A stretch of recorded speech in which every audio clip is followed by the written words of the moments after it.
So Carolyn made some soup last night. So what we had some ham bones left over. We went shopping yesterday. She cut all the meat, packaged it all up.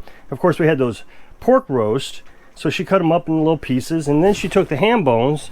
I don't know what she did here. This is soup here. It's boiling. That's amazing. And got some more soup over here.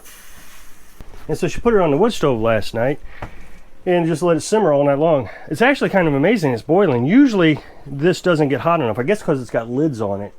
No, because I always put a pot of water on top. That never boils. That's so, it stays a little bit humid in the house so my nose doesn't get so dried out. I also use that one there. Much water I can get in here. Wood heat is very dry. She made pork soup. Ham bone soup, or whatever you want to call it. I don't even think it was ham. I think it's just pork. So we had that for lunch today. She said she's going to give one of those to the chickens, but I'm not sure which one. Oh, it was just fantastic. Now, yesterday I was telling you that we were going to freeze the meat outside because it got down, I don't know, to the single digits. I think it was 9 degrees when I woke up this morning. That worked out pretty good.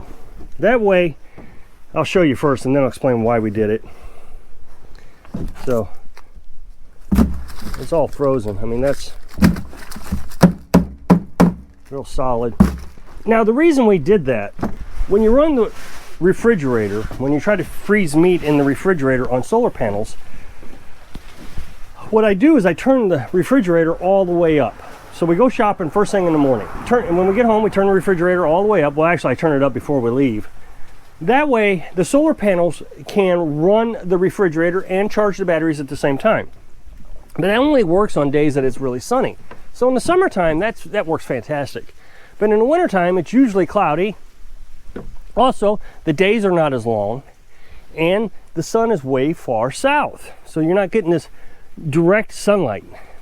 The panels just don't produce as much electric during the winter. So on days that it's really cold like this, and it's got to be really cold. It can't be just a little bit below freezing. It's got to be teens, low teens, or single digits. And then you can set it outside and freeze it. So we're going to leave that out for a couple days, make sure it's good and solid frozen. Of course, she bought extra meat this time because of the cold temperatures. Normally we buy just what fits in the freezer. Well, this time we got too much. It won't fit in the freezer. But as long as it stays cold out here, we'll be fine. And so it's a little bit of strategizing. It takes a lot of work, actually, mental work, trying to figure it all out. You get 3 days of thaw time, it thaws out.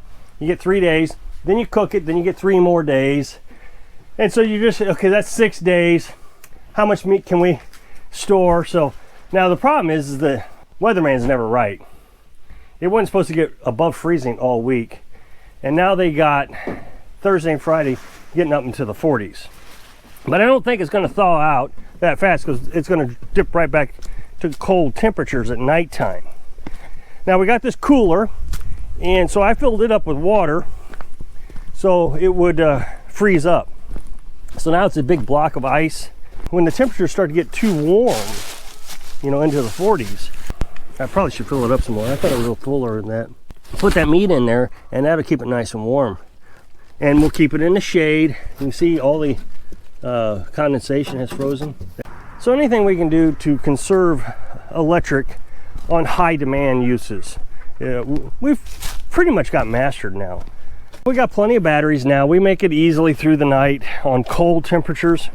Like last night, it got down to 9 degrees. Now last year, when it got that cold, I didn't have enough batteries. Cold temperatures make your batteries die down a little bit. You'll know that when you're trying to start your car in the wintertime. You don't have as many amps. It just doesn't have the oomph. All batteries are like that. Lithium batteries, lead acid batteries, gel batteries. Every battery performs worse in cold temperatures. So this year I've got 7 batteries now, lead acid batteries, and we make it through the night just fine. I do start the generator up in the morning just so I don't get below 12.3 amps. You get below 50% on your batteries, which is 12.3. Depends on what gauge you have. Some of them say it's 12.2. So I try not to get below 12.3 because every time you get below 12.3 amps on lead acid batteries, you half the life of the battery. So if you had a 100 amp battery Well, first of all, 100 amp lead acid battery is only 50 amps because you can only go down 50%. But if you run it down to 12.2 volts, then it's only worth 25 amps. And then the next time it's half of that, what is that, 12.5 or whatever. And when it's really cold like this, I'm at risk of that happening.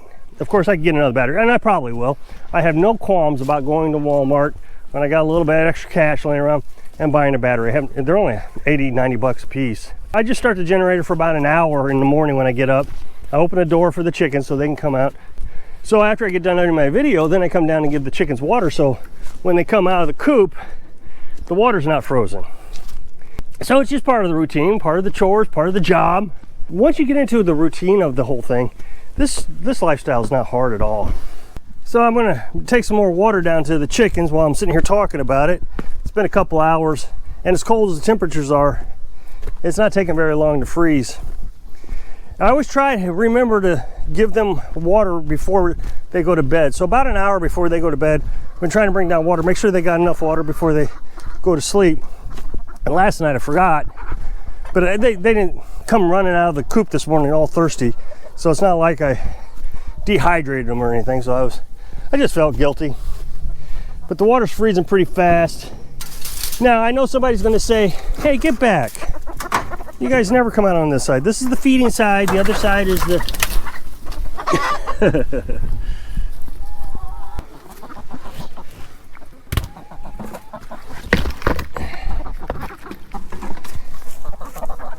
Hey, get inside.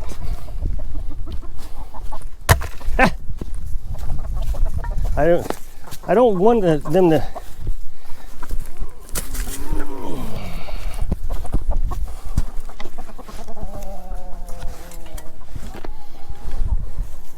I don't want them to get used to getting out on this side.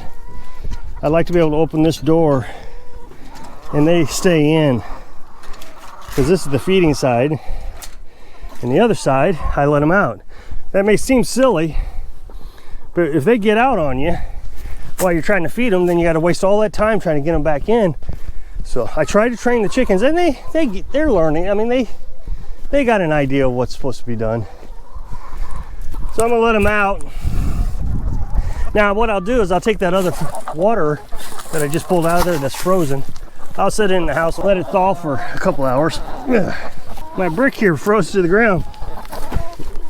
The reason I put bricks here is so the dogs and the coyotes and all that, they don't climb under it, under the fence. I saw a video, guy had a nice coop and chicken run, and the dog figured out how to get up underneath it.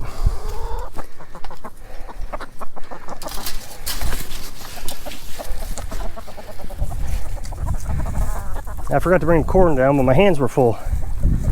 I'll go get some corn so they can eat something. Carolyn's made them a high protein mesh for the night. That way their bodies will stay warm at night. I mean, they do fine.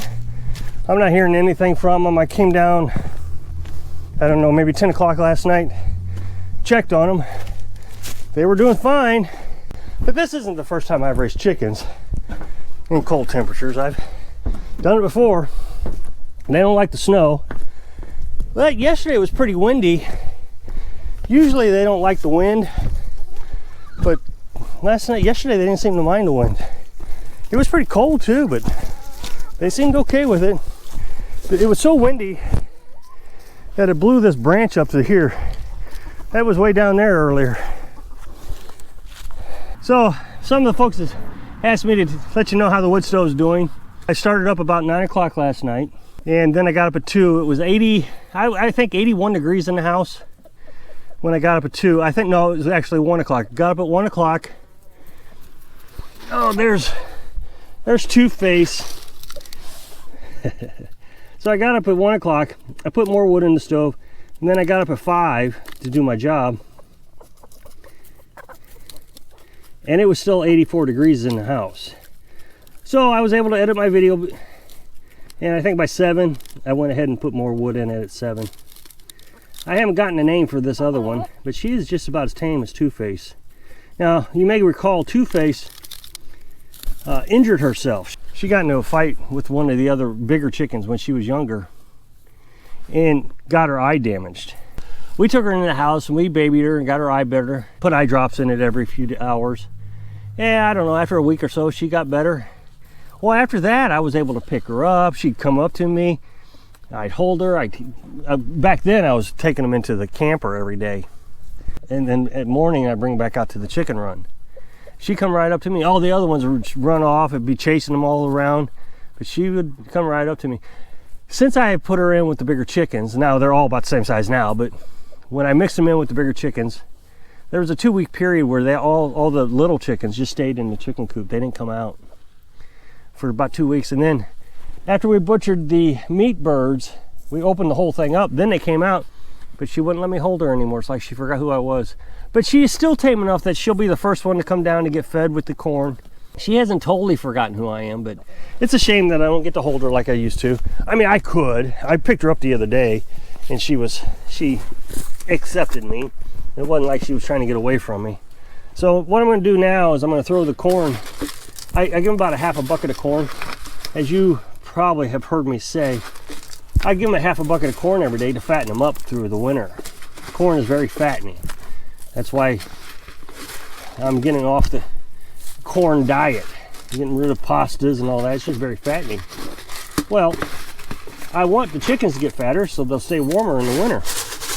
So if you'll click this little box right here next to my face somewhere, that's the end screen. For those that don't understand, it's right here. It should pop right up. Click that, it'll take you over to my other channel. Check out those videos, I'd really appreciate it. So I hope I can inspire you. Think outside the box so you can live your dream. Thanks for watching.